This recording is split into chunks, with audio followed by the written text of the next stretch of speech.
A very good morning to all of you. This is Dr. Vipul Kashyap and I will going to take your biochemistry class. Okay, तो topic wise आपका syllabus शुरू करेंगे। जो पहला topic है आपका introduction to biochemistry. Okay, तो चलिए शुरू करते हैं। रिगार्डिंग बायोकेमिस्ट्री डेफिनेशन पढ़ते हैं हम।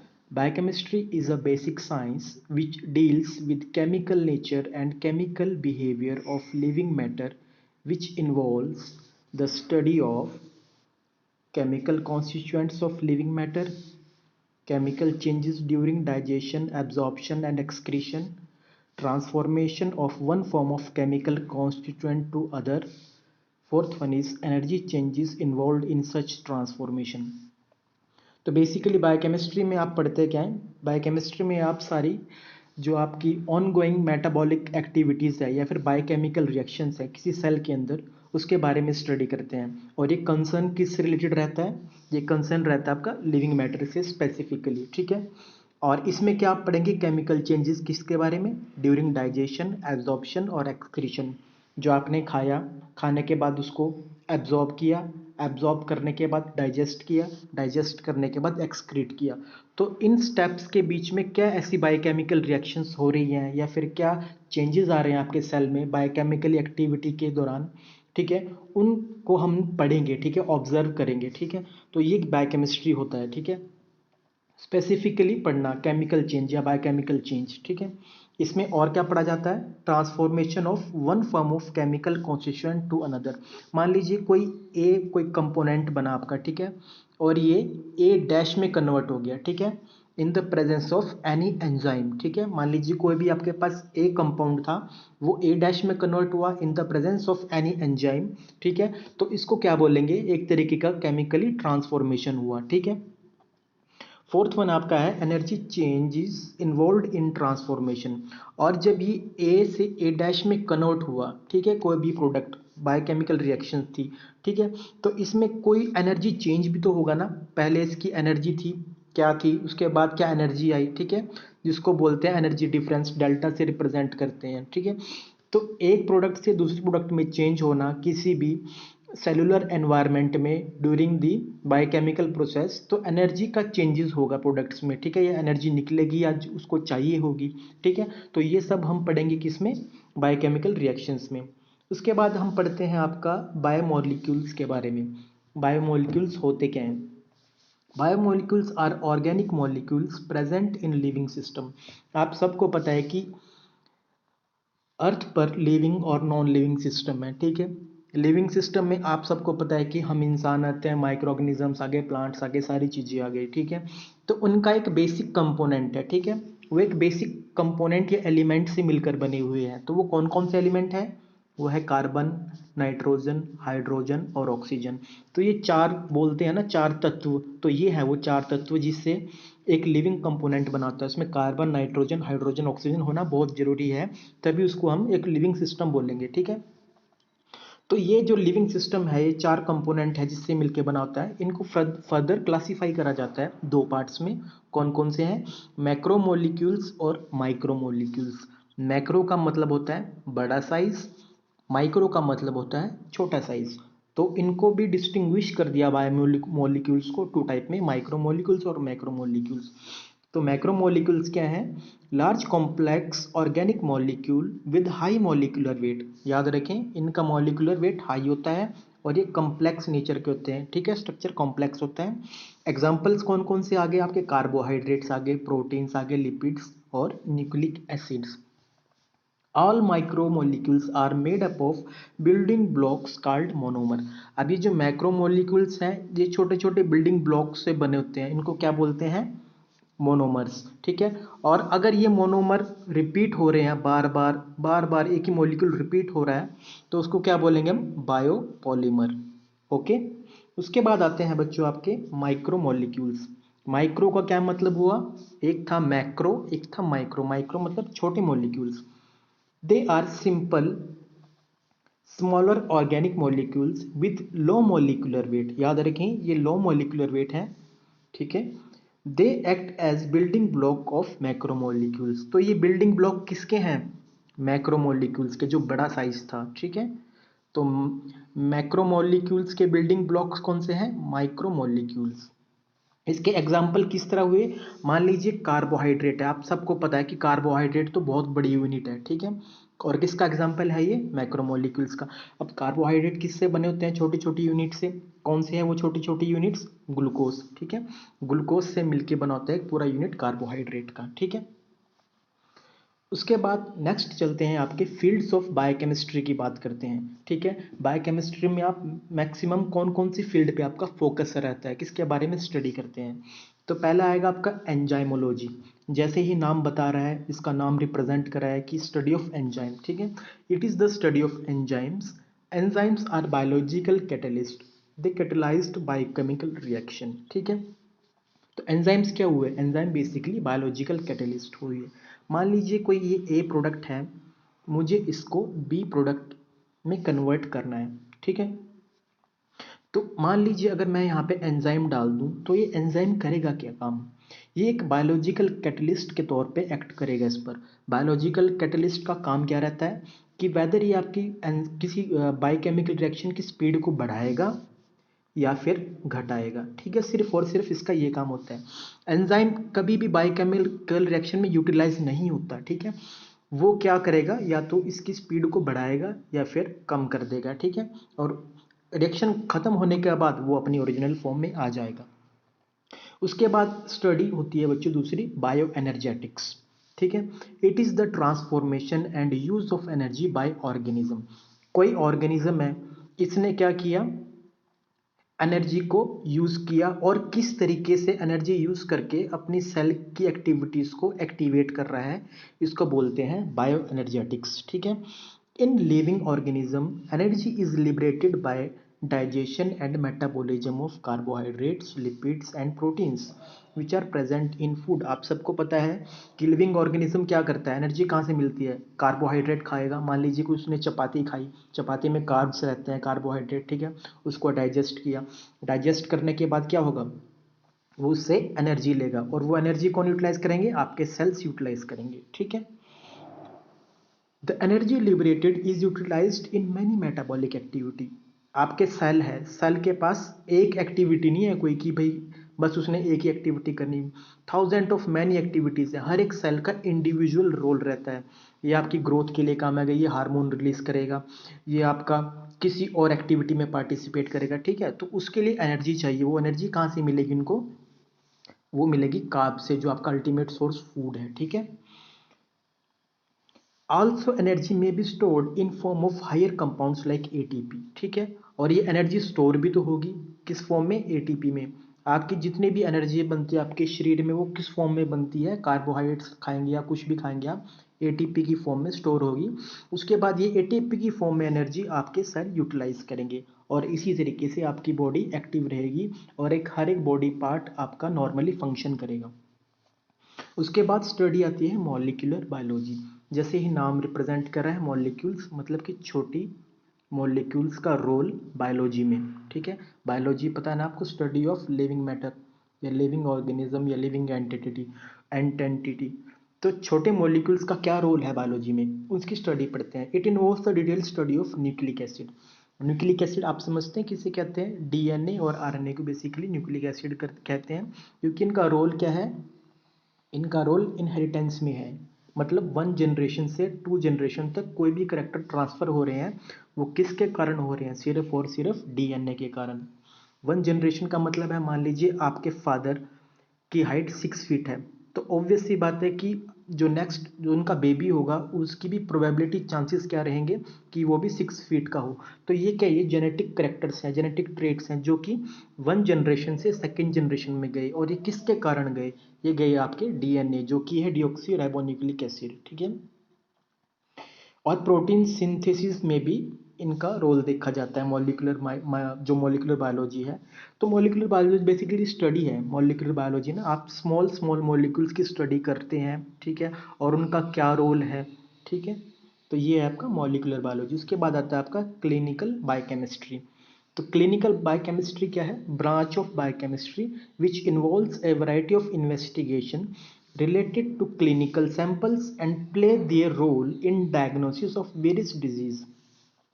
तो मान लीजिए क्लिनिकल बायोकेमिस्ट्री का क्या मतलब हुआ, मान लीजिए कोई पेशेंट बीमार है, ठीक है, उस पेशेंट का हमने क्या ब्लड डिराइव किया। ब्लड डिराइव करने के बाद हम इसकी ब्लड की बायोकेमिकल टेस्टिंग करेंगे। बायोकेमिकल टेस्टिंग से पता लग जाएगा कि अच्छा इस मॉलिक्यूल में कोई गड़बड़ है और ये इसकी जो स्टैंडर्ड्स हैं उसके हिसाब से ये उसका फॉलो नहीं कर रहा, उस पर खरा नहीं उतर रहा। तो फिर हम पता लगा सकते हैं कि ये पेशेंट है, ये पेशेंट है, ये बीमार है। तो इस स्टडी को क्या बोलते हैं, क्लिनिकल बायोकेमिस्ट्री, जिसमें हम क्लिनिकल सैंपल्स का क्या करते हैं, उनकी टेस्टिंग करते हैं और हम बता सकते हैं कि किस इंसान को क्या बीमारी है। उसके बाद बच्चों हम यहाँ पे थोड़ा ओवरव्यू पढ़ेंगे prokaryotic cells and eukaryotic cell. I hope आप सबने +1 +2 स्टैंडर्ड में पढ़ा ही है प्रोकैरियोट्स किसको बोलते हैं, यूकैरियोट्स किसको बोलते हैं। तो एक जनरल ओवरव्यू मैं यहाँ पर आपको बताऊंगा। प्रोकैरियोट्स को बेसिकली हम बोलते हैं बैक्टीरियल सेल, ठीक है, जो बैक्टीरिया, जो small micro organisms which are not visible to our naked eyes, they are known as micro organisms. तो उसमें कौन से आते हैं, बेसिकली प्रोकैरियोट्स आते हैं। और यूकैरियोट्स कौन से होते हैं, यूकैरियोट्स में basically animal cell, plant cell या ह्यूमन, ठीक है, तो हम सब यूकैरियोट्स में आते हैं। तो एक मोटा मोटा डिफरेंस पढ़ लीजिए। अगर आप प्रोकैरियोट की बात करें तो आप इसमें देखिए जो इसके न्यूक्लियस को हम क्या बोलते हैं, न्यूक्लियोइड बोलते हैं। न्यूक्लियोइड क्यों बोलते हैं, क्योंकि it is not covered by any membrane, ठीक है। यहाँ देखिए जरा यूकैरियोट्स में आप ये देख रहे होंगे मेम्ब्रेन से कवर है इसका न्यूक्लियोलस, ठीक है, nucleus is covered by nuclear membrane, ठीक है। मगर यहाँ पे कुछ है ऐसा, यहाँ पे तो नहीं है, ठीक है, इस जगह नहीं है। तो इसको क्या बोला जाता है, nucleus of prokaryotes are known as nucleoid, क्योंकि it is not covered by any membrane, ठीक है। इनके पास राइबोसोम्स होते हैं, सेल मेम्ब्रेन है, सेल वॉल है, फ्लैजिला रहता है मैक्सिमम में और कैप्सूल रहता है, ये इनकी खासियत है। मगर अगर बात करें यूकैरियोट्स में तो यूकैरियोट्स में कोई फ्लैजिला नहीं होता, ना कोई सेल वॉल होती है। असली फ़र्क यही है, इनमें ना कोई फ्लैजिला होगा ना कोई सेल वॉल होगी। तो इसमें होगा क्या क्या, इनमें रहती है सेल ऑर्गेनेलीज, ठीक है। फ़र्क क्या है प्रोकैरियोट और यूकैरियोट में, एक तो मैंने आपको न्यूक्लियर मेम्ब्रेन का बताया था, it is not covered by, nucleus is not covered by any nuclear membrane, hence it is called nucleoid। दूसरा फर्क क्या है, इनके पास सेल वॉल है मगर इनके पास सेल वॉल नहीं है, ठीक है। और एक और बात बच्चों, सेल ऑर्गेनेल्स ये हैं सारी किसकी, यूकैरियोट्स की, मगर प्रोकैरियोट्स में सेल ऑर्गेनेल्स नहीं होती कोई भी, ठीक है, एक्सेप्ट एक को छोड़ के, वो है राइबोसोम। राइबोसोम्स जो है सेलुलर ऑर्गेनेली है, ये किस में पाई जाती है, प्रोकैरियोट्स में भी और यूकैरियोट्स में भी पाई जाती है, ठीक है। एक्सेप्शन है सिर्फ राइबोसोम्स, बाकी देख लो कुछ भी नहीं है। फॉर एग्जांपल एंडोप्लाज्मिक रेटिकुलम की बात करूं, ठीक है, न्यूक्लियस की, न्यूक्लियोलस की बात करूं, न्यूक्लियर मेम्ब्रेन की बात करूं, गोल्जी अपरेटस की बात करूं, माइटोकॉन्ड्रिया की बात करूं, क्लोरोप्लास्ट की बात करूं, ये सब नहीं है प्रोकैरियोट्स में। तो थोड़ा थोड़ा इनके रोल पढ़ लेते हैं यूकैरियोटिक सेल की अगर बात करें, क्योंकि बायोकेमिस्ट्री बेसिकली क्लिनिकल स्टडी रहेगी, ठीक है। और क्लिनिकल स्टडी हम मैक्सिमम किसकी, ह्यूमंस की करते हैं, ठीक है, डिजीज़ को काउंटर करने के लिए, बताने के लिए। तो इनके बारे में थोड़ा थोड़ा पढ़ लेते हैं। न्यूक्लियस क्या है, न्यूक्लियस कंटेन क्रोमोसोम्स, ठीक है, chromosomes contain proteins and DNA, where DNA is the marker of nucleus. तो क्या है न्यूक्लियस, क्या है, आप सबको पता है ये न्यूक्लियस है, ठीक है। सेल के अंदर एक पोर्शन रहता है कंडेंस्ड, जिसके अंदर क्या होते हैं, क्रोमोसोम्स। क्रोमोसोम्स क्या है बेसिकली बच्चों, थ्रेड लाइक स्ट्रक्चर होते हैं, ठीक है, थ्रेड लाइक स्ट्रक्चर है। और जिसमें क्या है, किससे बने होते हैं थ्रेड लाइक स्ट्रक्चर, प्रोटीन्स के बने होते हैं और डीएनए के बने होते हैं, ठीक है। तो स्पेसिफिक क्रोमोसोम के ऊपर स्पेसिफिक डीएनए है, ठीक है। और इस डीएनए, जिस डीएनए का स्पेसिफिक काम है, जो कि स्पेसिफिक प्रोटीन बनाता है, उसको क्या बोलते हैं, जीन बोलते हैं, ठीक है, GENE, जीन। मान लीजिए कोई आपका एक क्रोमोसोम था, ठीक है, आपको बताया था मैंने क्रोमोसोम्स पे क्या होते हैं, डीएनए और प्रोटीन्स बने होते हैं। मान लीजिए कोई ये पर्टिकुलर डीएनए है या फिर कोई पर्टिकुलर प्रोटीन है, ये प्रोटीन, ये कोई डीएनए कोई स्पेसिफिक प्रोटीन बना रहा है, ठीक है, कोई डीएनए स्पेसिफिक प्रोटीन बना रहा है और इस प्रोटीन का फंक्शन डिफाइंड है, ठीक है। मान लीजिए डिफाइंड है कि ये मेरे कलर, जो हेयर कलर है वो उसके लिए ब्लैक, ब्लैक कलर रिस्पॉन्सिबल है मेरे हेयर के कलर के लिए। तो इस स्पेसिफिक प्रोटीन को क्या बोलेंगे, ये जीन हुआ। जीन क्या हुई, बेसिकली एक ऐसी टर्म हुई जो रिलेटेड है डीएनए से, जिसका एक स्पेसिफिक फंक्शन है, ठीक है, उसको बोलते हैं जीन। तो ये था आपका क्या था, न्यूक्लियस था। उसके बारे में बात करेंगे हम mitochondria. It is the site of citric acid cycle and oxidative phosphorylation, ठीक है। तो सिट्रिक एसिड साइकिल आपने पढ़ेगी, TCA try carboxylic acid cycle, ठीक है। तो ये बेसिकली क्या है, यूकैरियोट्स में पाई जाती है। और इसमें क्या रहता है, जो आपका ग्लाइकोलिसिस रहती है, ग्लाइकोलिसिस से आपको पता है कि पायरुविक एसिड बनता है। वो पायरुविक एसिड क्या होता है, सिट्रिक एसिड साइकिल में ऑक्सीडाइज होता है, ठीक है। और यहाँ पे क्या है, आपके इलेक्ट्रॉन्स को तैयार करेगा, ठीक है, आगे रिएक्शंस के लिए। तो ये क्या है, सिट्रिक एसिड साइकिल का साइट होती है माइटोकॉन्ड्रिया एंड ऑक्सीडेटिव फॉस्फोराइलेशन की। और इसका जो मार्कर है, माइटोकॉन्ड्रिया का जो मार्कर है, मार्कर होती है बच्चों स्पेसिफिक पहचान किसी भी एरिया की, जिसमें इसकी एक्टिविटी का बहुत इंपॉर्टेंट रोल होता है। तो माइटोकॉन्ड्रिया में क्या है, ग्लूटामिक डिहाइड्रोजिनेज है। विदाउट दिस एंजाइम माइटोकॉन्ड्रिया अपना फंक्शन एक्ट नहीं कर सकता। तो ये पहचान है माइटोकॉन्ड्रिया की कि ग्लूटामिक डिहाइड्रोजिनेज इसका एग्जांपल है। तो माइटोकॉन्ड्रिया का मतलब आई होप आपको समझ आ गया होगा। उसके बाद होते हैं ribosomes. They are the site of protein synthesis, ठीक है। आप सबको पता है डीएनए, आरएनए और प्रोटीन, ये तीन चीज़ें होती हैं, ठीक है। DNA to RNA, RNA to protein, transcription और ट्रांसलेशन आप सबको पता है, ठीक है। तो प्रोटीन सिंथेसिस की साइट कौन सी है, वो है ribosomes. They contain high content of RNA which is a marker of ribosomes. तो मार्कर किसका है, राइबोसोम्स का क्या है, आरएनए। उसके बाद लाइसोजाइम्स के बारे में बात करें, they contain variety of degradative enzymes. तो लाइसोसोम्स क्या होते हैं, डाइजेस्टिव बैग भी बोला जाता है इनको, ठीक है। तो इनका काम क्या होता है, इनके पास एक ऐसे एंजाइम्स पड़े होते हैं जो डिग्रेड करते हैं, ठीक है। दे destroy dead and worn out materials.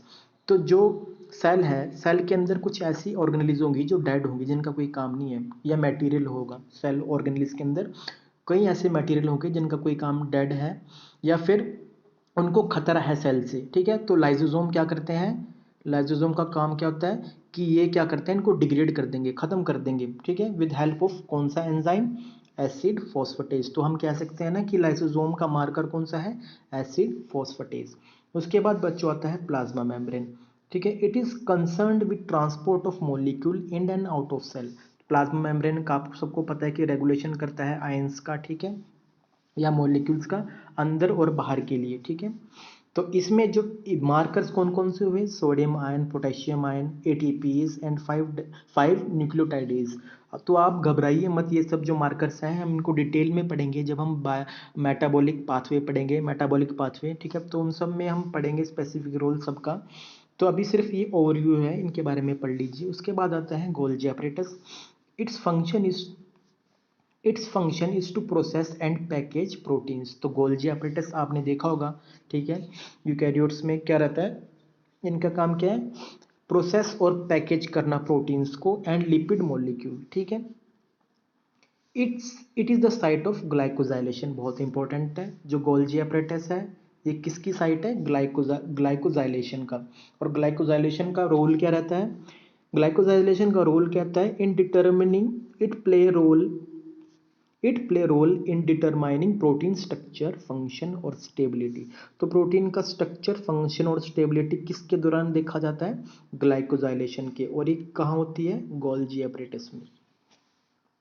तो मार्कर स्पेसिफिकली याद करने बहुत ज़रूरी है, हर एक के मार्कर मैंने इसमें बताए हैं, ठीक है। इन सब को याद कर लें अच्छे से। उसके बाद आता है बच्चों peroxisomes. They are concerned with degradation of fatty acid and amino acids. तो फैटी एसिड और अमाइनो एसिड की डिग्रेडेशन किससे होती है, पेरोक्सिसोम से। The marker of peroxisomes are catalase and uric acid oxidase, ठीक है। नेक्स्ट आता है आपका endoplasmic reticulum. Endoplasmic reticulum can be either smooth और रफ। आप सब ने पढ़ा होगा एंडोप्लाज्मिक रेटिकुलम, ठीक है। It's general function is to produce proteins, ठीक है, and synthesis of various lipid for rest of cell to function. तो इसका मेन काम क्या हो गया, प्रोटीन्स को बनाना और वेरियस लिपिड्स की सिंथेसिस करना, ठीक है। इसका जो मार्कर है वो कौन है, glucose 6 phosphatase is the marker of ER. ER मतलब एंडोप्लाज्मिक रेटिकुलम। उसके बाद आता है बच्चों cytoskeleton. It is made up of microtubules, microfilaments and intermediate filaments. तो साइटोस्केलेटन का मतलब क्या हुआ, इसमें ये तीन चीजें हैं और ये क्या प्रोवाइड करती हैं, एक तरीके का फिजिकल स्ट्रक्चर सेल को। सेल आपकी शेप है वो डिफाइंड होती है इनके कारण, माइक्रोट्यूब्यूल्स, माइक्रोफिलामेंट्स इसके अंदर ऐसे ऐसे सेल के अंदर पड़े रहते हैं। उसके बाद होता है साइटोसोल। ठीक है, साइटोसोल आपको पता है कि वो एरिया जो खाली बचा है सेल के अंदर उसको बोलते हैं cytosol. It contain enzyme for glycolysis. Glycolysis एक मेटाबॉलिक प्रोसेस है जिसमें, ठीक है, पायरुविक एसिड की यूटिलाइज बनता है, ठीक है, जिसके कारण कोई भी आप कार्बोहाइड्रेट खाएंगे, कार्बोहाइड्रेट खाने के बाद पायरुविक एसिड बनता है। तो ये किस प्रोसेस के दौरान बनता है, ग्लाइकोलाइसिस के प्रोसेस के दौरान, ठीक है। और ये कहाँ पे ओकर होती है ग्लाइकोलाइसिस, आपकी साइटोसोल में, ठीक है। The enzyme lactate dehydrogenase is the marker of cytosol. तो लैक्टेट डिहाइड्रोजिनेस क्या है, मार्कर है किसका, साइटोसोल का। तो इस स्लाइड में बच्चों घबराने की जरूरत कुछ नहीं है कि मैंने डायरेक्ट एंजाइम बता दिए, आपको हर एक एंजाइम का स्पेसिफिक रोल और स्पेसिफिक साइकिल डिस्कस की जाएगी स्पेसिफिकली। मगर ये इंट्रोडक्शन स्लाइड्स है, इसमें आपको बताया गया है किसके बारे में फोकस करना है, क्या पढ़ना है और क्या क्या फील्ड है हम बायोकेमिस्ट्री में पढ़ेंगे। तो आज का लेक्चर इतना ही है, आई होप आपको समझ आया होगा। Thank you.